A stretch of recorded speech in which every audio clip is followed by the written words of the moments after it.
Hello, it's Dave at D.A.R Detailing in Southeast Cornwall. We've got this Jaguar Mk2 in for an extensive list of works. It's a 57-year-old 1967 3.4. It has had a repaint at least one occasion during its life, and I think other panels have had further paint since then, but it was last repainted some years ago because all of the paint is single stage paint. You see what's going on with the orange pad for an initial polish to see what sort of results we're getting. But I want to show you some examples of various paint defects. So if we look here around this light source, you can see what we call here in the UK as swirl marks. Basically that's wash marring. There's also some sanding marks in there which you can pick out with the haze. If we walk round to this back door, we have got an extensive amount of filler in this door. So all these little divots, my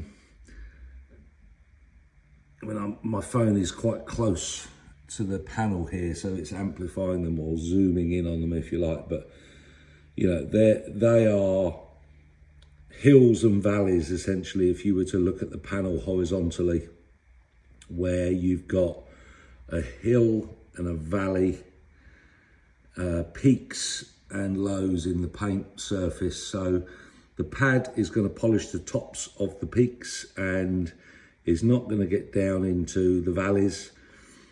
So that needs texture leveling. Essentially, that's going to need some wet sanding. This is a really, really poor body shop attempt at painting that panel.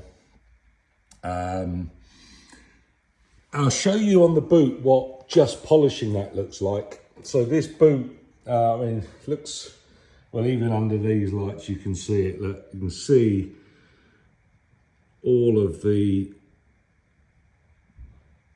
peaks and valleys, all the little dimples in the paint. So this has also got filler. It's been polished, but that's not enough. Obviously it's going to need some flatting and then polishing back.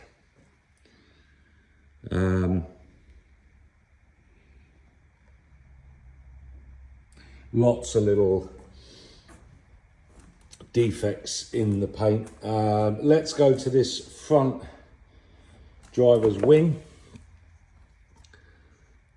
So obviously got the usual wash marring, swirl marks, but then, oh, what have we got here? So there's been a scrape there at some point. I don't know if you can just make that out.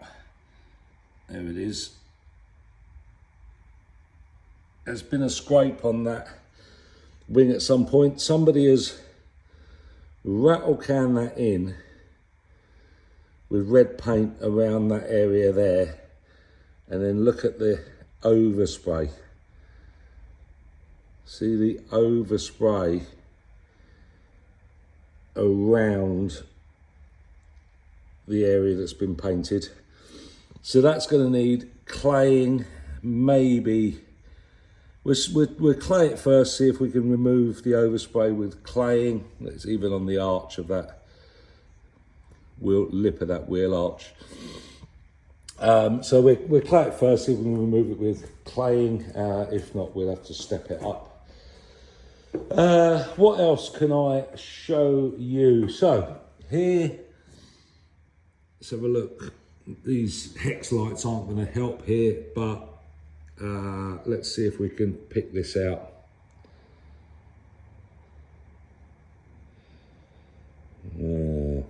Bear with me, let's find what we're looking for, because I'm trying to, here we go, trying to make sure the hex light doesn't interfere, but actually it helps here. Look at that, right on the corner of that light edge, you've got what's called a fisheye. So this is contamination in the paint that has caused the paint to disperse. Another one, is that a fisheye?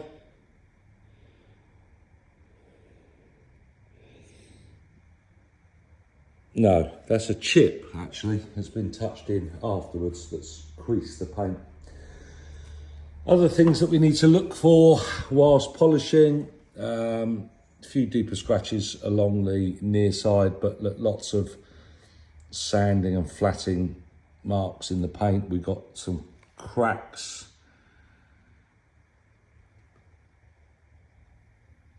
Cracks in the panels, which has cracked the paint. Need to be super careful there. We're now round to the passenger side, so usual swirl marks, wash marring, D.A. sanding marks. Edges are going to need quite a bit of work. So yeah, every car's got a story. This has got some history. What we got here? Wow. So we've got some serious hills there, some peaks in the paint. I don't know whether that's contamination that's been painted over, but poor prep. That's not great at all.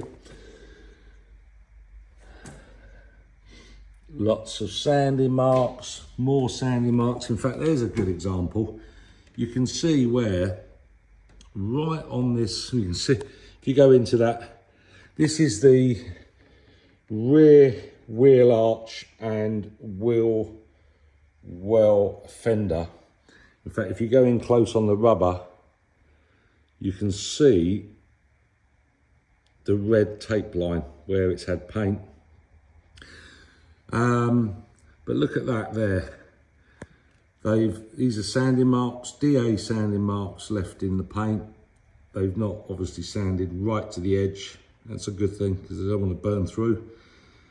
But there's a very obvious difference from where they've sanded to where they have not. The rest of that is just wash marring and swirl marks. There's lots going on. I also want to show you some pigtails. Here we go. I don't know, again, I don't know whether it's going to pull it out. There we go.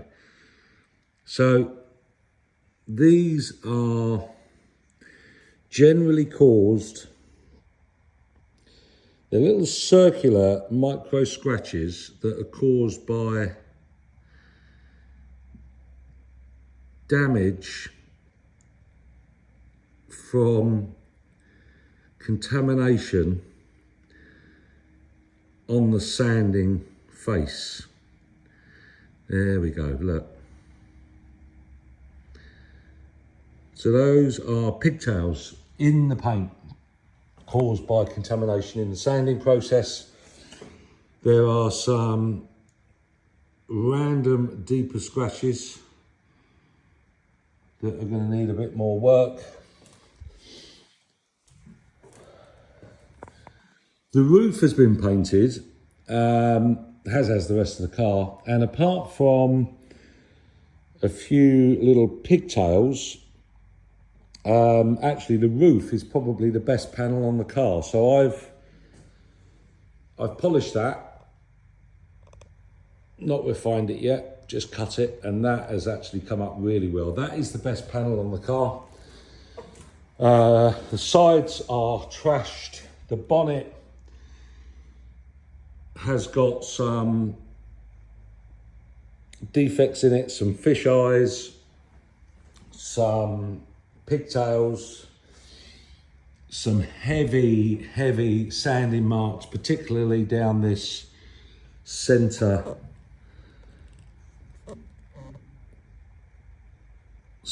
trim piece up against that tight edge.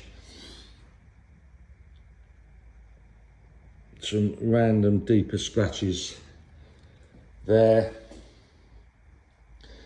So yeah, a lot of work to do. Not all of it. This car's never going to be a concours show winner by any stretch of the imagination, but it is a lovely car. It's been let down at the moment by its paint that's not been done to a very good standard during its life. We're trying to piece together the story of the car, because obviously we don't know exactly what its history is, but it certainly had a story to tell. 57 years old, and it's going to have had a life. So we're going to carry on working around this beauty bit by bit, but I thought it'd be interesting to jump on with such a varied example of the various paint defects and what they look like. Hope you've enjoyed tuning in.